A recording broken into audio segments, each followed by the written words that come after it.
So as you know, we have the second biggest country in Africa, most populated country in Africa, which is Ethiopia. Yes. After Nigeria, it's Ethiopia who is the most... Just neighboring, yeah. And it's neighboring us. Yeah. And we are the entry point of this big country.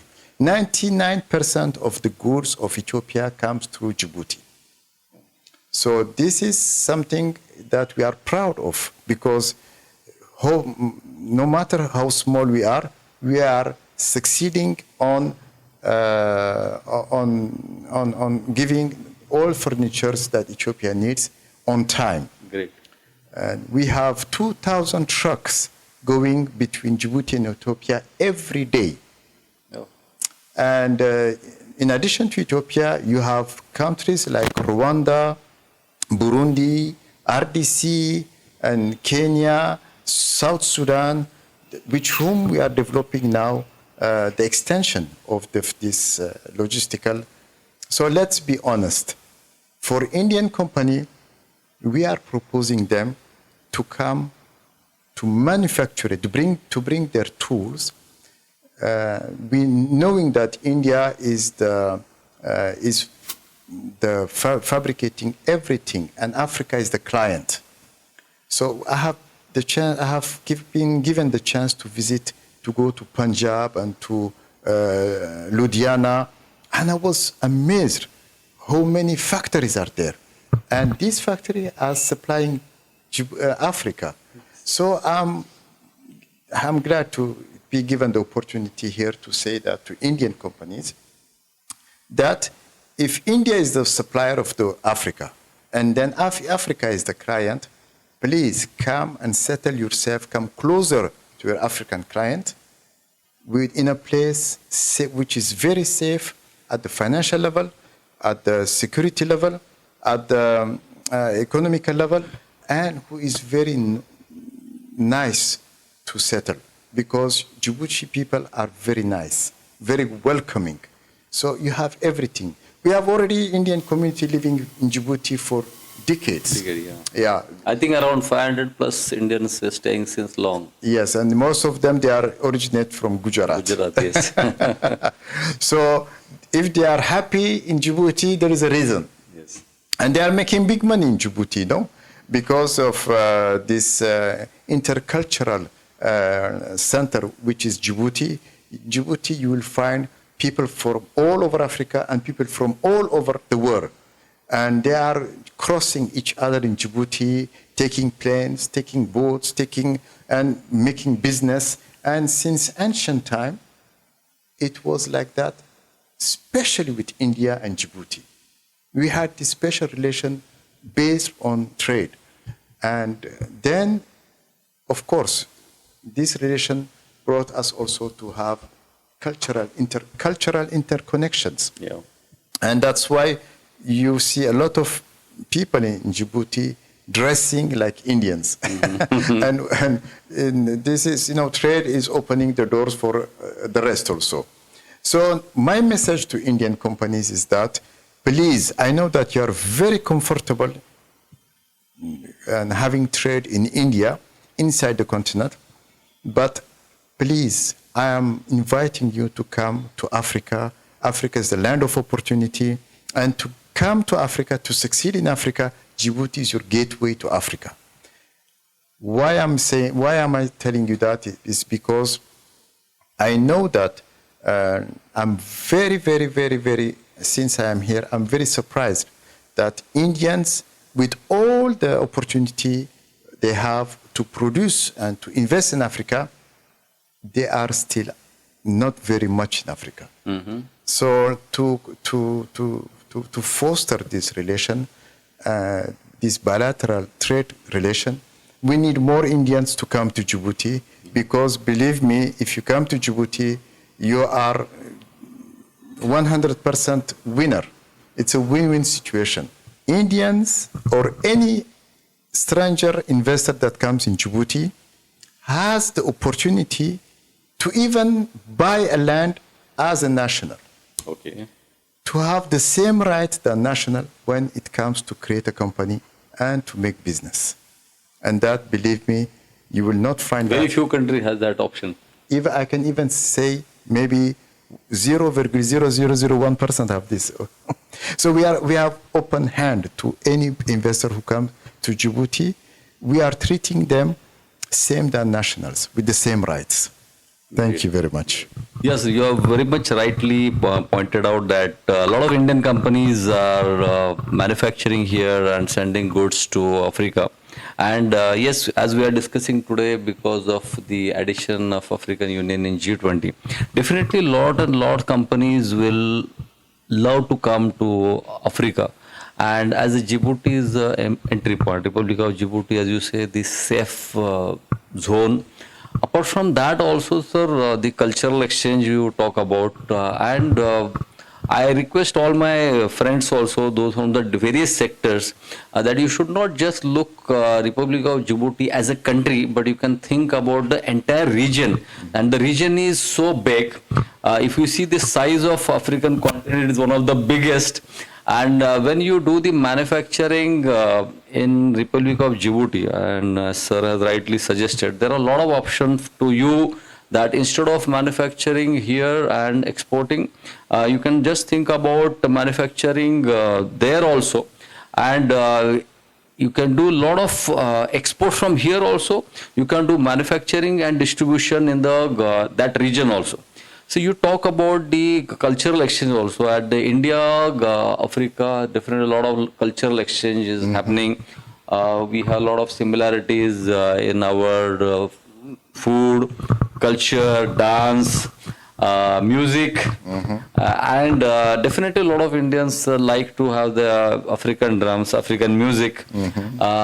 Specific about the Republic of Djibouti and Indian cultural exchange, do you have any specific plans that these things needs to happen in future so that our youngsters should come forward, they can interact more? Because business definitely is very important, but when it comes to the cultural part, then even the normal people also get connected, and people to people contact also equally important. Apart from that, the government to government contact. So your say on that about the cultural exchange, sir?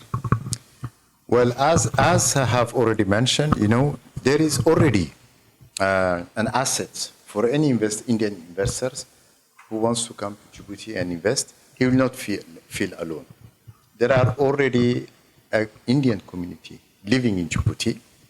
Besides that, you have also Djiboutian community who are very welcome. This is why Djibouti is called, the second name of Djibouti is land of encounters. Land where since ancient time, people used to go and come and make trade and exchange whatever they have. And then during this exchange also, kind of exchange of cultural exchange also, we're setting up. And Djibouti is a land where anybody who comes for a few days don't want to leave, wants to stay more. And then Djibouti also is a place where the smallest investment you make, I don't know why, then you get back your investment. And anybody who comes to invest in Djibouti never left Djibouti. Even the French dentist, American doctors, Indian waiters. I know also one waiter who became now owner of his own restaurant, and now he's building a five-level building. And you can't imagine, in few years, in terms of 10 years, when I go back in Djibouti, I am amazed to see all of those people who are making this much money in Djibouti. And frankly, honestly telling you, I starting regretting to be a diplomat because they are in front of my eyes. People are getting rich in Djibouti, and I'm always whenever government I will be retired, I know what I'm going to do. I will be. There are kings and there are kingmakers. Exactly. So Djibouti has really, there is something in Djibouti that is facilitating. Maybe it's because God wants to compensate the climate, which is very rude, this heat and this desert. But even that, I know that there is a difference between the last 50 years and today. Because today, this dryness, this desert has become another opportunity where Djibouti now is implementing solar panels and producing energy and want to sell this energy to the neighboring country. Djibouti is implementing wind farms and producing energy and want to, because all these natural forces that were constrained now became an advantage. And whoever wants to invest is the right moment, because the land is free, the market is not overtaken, saturated. So it is from now today until the next 10 years is the time to invest in Djibouti in terms of green energy, because the opportunities are there, natural opportunities, but people starting only to realize that. And it's a new domain where it has not been saturated yet, at the opposite of logistics and all this. So to do all these, some events also needs to be planned actually in a systematic manner. Yes. So I think when we are discussing offline, so you have some good plans for India, Republic of Djibouti, businessmen get together. So what are these plans actually you are in mind actually, and how you want to implement it? Thank you very much to give me the opportunity to speak about my future steps as ambassador of Djibouti. How to facilitate the Indian community to know about the opportunity of Djibouti, and the Djibouti business community to know how that they can trade with India, who is the supplier of Africa.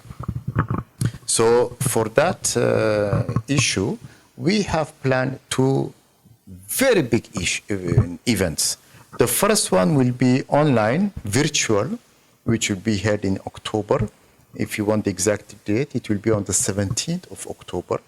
We are creating, in collaboration with the Indian Embassy in Djibouti. By the way, I'm paying tribute to my friend Ambassador Chandra Mouli, with whom we work, who is the Indian Ambassador to Djibouti, and we work very closely. And so we are working in collaboration with the Djibouti Chamber of Commerce and the Minister of Trade of Djibouti. And we had this idea to propose to the both community of each side, Djibouti and India, to get acquainted, since they don't know each other, and to create a body who will bring them to communicate regularly in the future. So during that virtual, on the 17th, during that virtual conference, then we will bring together stakeholders from India and Djibouti, the Chamber of Commerce of India. There are many in India, Chamber of Commerce. So the Chamber of Commerce of India and the Chamber of Commerce of Djibouti to speak together, to chat together, to exchange. And after having finished that, there will be the creation of Djibouti and India Trade Association. Okay. So inside which they will be able to exchange. This is the first step that will be realized in 17th of October. Next step will be in December. In December there will be the third international fair trade, organized by the Chamber of Commerce of Djibouti, which is a international event. So I'm inviting, it will not be virtual, it will be physically. So I'm inviting all stakeholders from India, members of Chamber of Commerce, members of business association, to come to Djibouti and discover, to take a stand, to showcase their products, and to discover the opportunities of the country. The beauty of the thing is that I will be also there. Okay. And by being there, I will be happy to facilitate the introduction of those Indian companies at the highest level, and to open doors at the highest level, to show them at the highest level, to speak with the manager of the free zone, of the ports, of the all institutions, Djibouti Telecom, of the Chamber of Commerce, of the Ministry of Commerce, the right people, they will speak with the right people at the highest level, thanks to my presence. And this is my mission. I have been appointed in India in 2022. So now it's been more than a year, not 2 years yet, but more than a year that I'm in India. And I've already brought 5 Indian Indian trip with delegation with Indian businessmen to Djibouti, and they have loved it. It was wonderful. So my primary mission is to facilitate at the bilateral level the trade between India and Djibouti, because I believe that India, it will be the super power of the next decade, the next century. So that's why India is very important. India is the supplier of Africa, and naturally Africa should come to India, India should go to Africa. Great, sir. And in the shortest possible time, by the time you're completing 1 year as ambassador of Djibouti in India, these are really good initiatives, and I think we all welcome that. Even Global India Business Forum, which is one of the biggest organization in India, and we'll definitely love to participate along with other Chamber of Commerce, because the mission is that definitely a lot of good trade need to happen between these two countries. Just I want to know, sir, as a lot of Indian investor definitely comes there too for the Djibouti. Do you have any plans that some Republic of Djibouti companies also have some plan to invest in India and take this opportunity to grow together? Thank you very much. I know that in Djibouti, businessmen make already business with India. There are many who make business with India because of whatever India is offering. It's cheap, not very expensive products, and quality products. So a lot of Djiboutians come to buy things from Djibouti. This is not really a problem for them. They see the opportunity they got with India. But for Djibouti people to come to invest in India, this is what we have to encourage, because India is a big country, and Indians are already very well settled. The market is occupied. Again, a safe investment and a good opportunity to grow. Yes, but I think that the best way to invest in India is to perform partnership with Indians or at least at the beginning, to penetrate the market. Then whenever they will penetrate the market, then they will see how they can evaluate by themselves. But this is why we are encouraging with this association the acquaintment between Indian businessmen and Djibouti businessmen, because this is the only way Djibouti can penetrate the Indian market. And on the other hand, Indian also will be able to discover how Djibouti is becoming very comfortable for them to invest in Africa. Great. Thank you very much. And sir, the most important and my last discussion about definitely, sir, Indian government, Indian Foreign Ministry, Home Ministry, even our PM office, respected Mr. Narendra Modi, he is passionate about India-Africa relationship. Do you expect that what more that maybe Indian government need to do or the initiatives for the Africa, or specifically for the Republic of Djibouti, sir?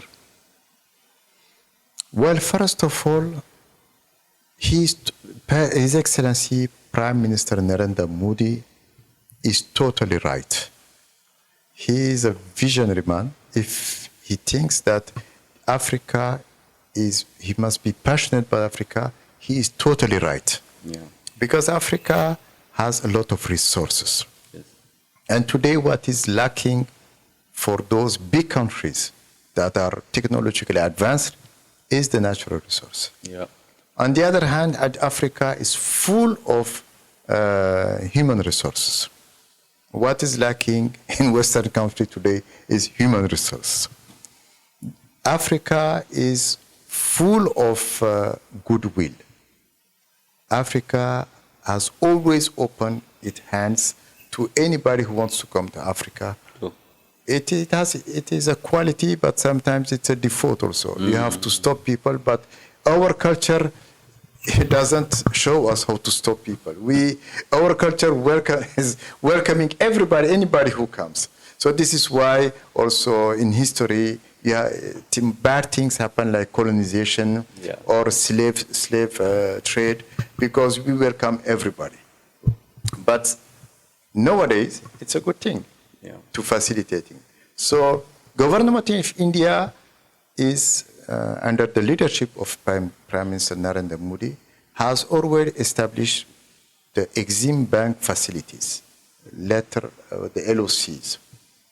It is a very, very, very tremendously important tool for development. This is for the financial aspect. For the political aspect, Narendra Modi, His Excellency Prime Minister Narendra Modi and Government of India have launched the idea to invest in Africa and to help Africa by investing in Africa. But I must say that India's investment is condition-free. Yes. And this is very important because others other aids are conditioned with many conditions. Yes. Yes. So this is the one positive thing. And we need that India increases, and particularly for the Republic of Djibouti, and increases its development aid, because whatever development is made in Africa, and in particular Djibouti, will come back to India in one way or another way. True. So it's always the interest of India to give a hand, as it is shown in its culture. Yes. Indian culture has this giving hand, helping people. When I'm in the streets, I see a lot of people helping poorer people. Yes. One example I see every morning is that you have those bicycle people who have pain and difficulty to go because their charge are too heavy. And then you see like that, one motorcycle or two motorcycle people helping them with their leg and accelerating. Go together. Yeah, go together. So this is in the culture, Indian culture, one of the things I appreciate the most. This is the go together mentality. And go together and grow together. And grow together. Now it will become grow together. Yeah. Thanks to the wellness of India. Yes. Because now India has become the very great economy in the world, and India is also dedicated to grow in this chart from the 5th or the 4th to the 3rd, and then and so on. Because India became one of the most populated, it has its own chance in the world. It has its own chance to grow faster. India is developing. During these 9 years that Prime Minister Modi is here, there have been tremendous changes. Yes. And 9 years is so short.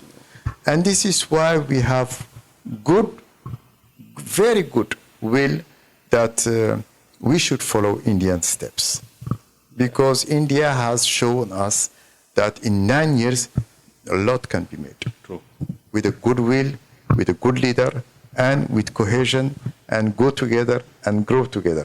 Great. Thank you very much. So friends, it's very, very important discussion today with His Excellency, the Ambassador of Republic of Djibouti in India, and a lot of good discussions about how the opportunities are there, the investments are safe, you can grow in Africa by entering in Djibouti, and there is a lot of opportunity in various sectors, like considering the not just logistics, but as His Excellency rightly suggested, in the textile, apart from that, the construction industry, And there are many opportunities that Indian businessmen now you should think about that this is the right way to enter in Africa, even though some are doing business in other part of Africa, but you can think about the Republic of Djibouti also. And we are very happy, sir, as we are get connected and with your vision. I think the India, Republic of Djibouti bilateral relationship, cultural relationship and the sports relationship with youngsters